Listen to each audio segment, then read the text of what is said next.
ისრაელის საზღვაო ძალებმა ღაზისკენ მიმავალი ჰუმანიტარული ფლოტილიის 13 გემი შეაჩერეს და ბორტზე მყოფი აქტივისტები, მათ შორის გრეტა ტუნბერგი დააკავეს. ქვეყნის საგარეო უწყებამ ოფიციალური განცხადება გაავრცელა და აღნიშნა, რომ აქტივისტები თავს კარგად გრძნობენ. ისრაელში ჩასვლის შემდეგ კი ქვეყნიდან დეპორტირდებიან.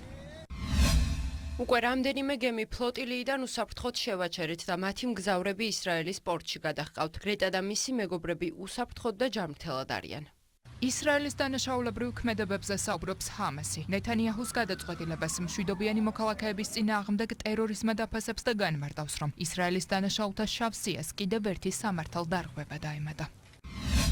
ისრაელის მიერ ეს ოპერაცია, რომელიც აქტივისტებისა და ჟურნალისტების დაკავებას გულისხმობს, წარმოადგენს საზღვაო ტერორიზმს მშვიდობიანი მოქალაქეების მიმართ და კიდევ ერთი სამართალდარღვევათა დამატება ოკუპაციის დანაშაულთა შავ სიაში.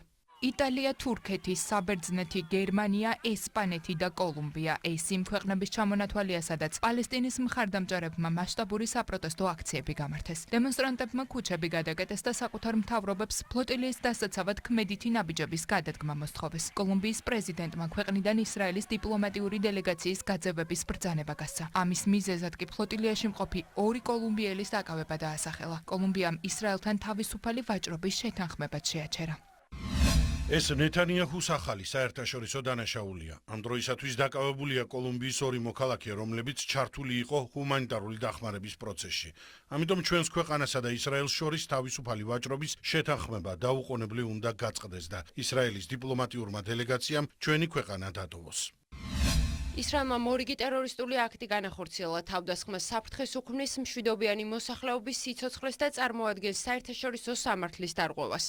ღაზისკენ მიმავალი ჰუმანიტარული ფლოტილია თავდაპირველად 40-ზე მეტ გემს აერთიანებდა, რომლებზეც დაახლოებით 500 პარლამენტარი, იურისტი და აქტივისტი იმყოფებოდა. ბოლო ინფორმაციით, ისრაელის საზღვაო ძალებმა ფლოტილიის 13 გემი შეაჩერეს და ბორტზე მყოფი ყველა აქტივისტი დააკავეს.